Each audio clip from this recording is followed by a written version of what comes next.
Phoenix multispeciality hospital and critical care centre, Shivajinagar, Nanded. Jai Bhim. मी Vijay Nilangekar. Samyak news लाईव्हच्या या विशेष बातमीपत्रामध्ये आपलं स्वागत करतो. पाहूयात आजच्या सम्यक घडामोडी.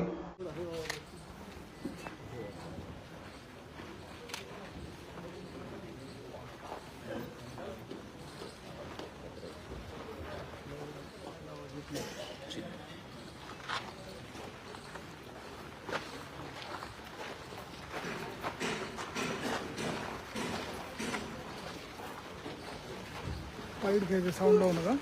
हो लावा. नाही साऊंड नका, साऊंड बाईट घ्यायचं. थांब. शेतकऱ्यांनो, नियतीचा खेळ बघा. खरंच आज माझा हा प्रवास इथंच थांबतो. मी नेहमी म्हणायचो राजकारण आपल्या जागी आहे, पण काम महत्वाचं. लोकांनी मला कामाचा माणूस म्हटलं, तीच माझ्या आयुष्याची सर्वात मोठी कमाई होती. आज निरोप घेताना मन खूप जड आहे, पण एक समाधान आहे की शेवटच्या श्वासापर्यंत मी तुमच्यासाठीच धावत होतो. मी तुम्हाला शब्द दिला होता, जोपर्यंत माझे हातपाय चालतात तोपर्यंत तुमचं भलं करण्यासाठी मी झटत राहील. नियती बघा कशी असते.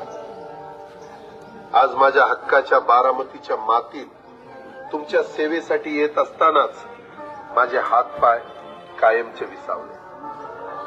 पण मला अभिमान वाटतोय की मी रिकाम्या हाताने नाही, तर तुमच्या कामाची फाईल छातीशी धरूनच या जगाचा निरोप घेतो. शेवटच्या क्षणीही माझ्या डोळ्यासमोर फक्त तुमचा चेहरा होता. माझा स्वभाव थोडा रोखठोक होता. कधी कुणावर ओरडलो असेल, कुणाचं मन दुखावलं असेल, पण माझ्या त्या रागामागे फक्त एकच तडफड होती की माझ्या सामान्य माणसाचं काम झालं पाहिजे. सत्तेसाठी तर तुमच्या हक्कासाठी मी नेहमीच दादा म्हणून उभा राहिलो. आता मी निरोप घेतो, पण महाराष्ट्र थांबता कामा नये. माझी जबाबदारी आता मी तुमच्यावर सोपवतो. राजकारण करा, पण विकासाची गती थांबू देऊ नका. जाता जाता माझ्या शैलीत डोळे पुसून शेवटचं सांगतो, आता रडत बसू नका. उठा आणि कामाला लागा. माझा महाराष्ट्र आपल्याला अजून खूप पुढे न्यायचा. तुमचाच कामाचा माणूस अजितदादा पवार.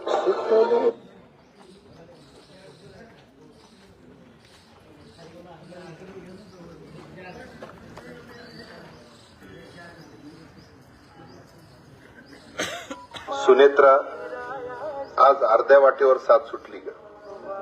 तू संसाराचा गाडा खंबीरपणे ओढला म्हणून मी बाहेर लोकांसाठी धावू शकलो. पार्थ, जय, युगेंद्र, रोहित काय रे ते केस? किती वेळा सांगायचं ते नीट कर. जरा डाय लावून घे आणि शर्टाचं बटन लाव आधी नीट.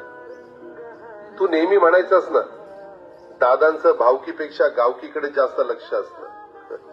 अरे भावकीचं प्रेम काळजात होतं म्हणूनच मी गावकीसाठी धावू शकलो. आता वरून सुद्धा माझं वॉच असणार आहे तुमच्यावर, लक्षात ठेवा. गड्यांनो, आता खंबीर व्हावं लागेल. पोरांनो, ही पवारांची तिसरी पिढी सुद्धा कामाची माणसं म्हणूनच ओळखली गेली पाहिजे. सुनेत्रा, सुप्रिया, ही पोरं आता मोठी झाली असली तरी त्यांच्यावरचा तुमचा हात काढू नका.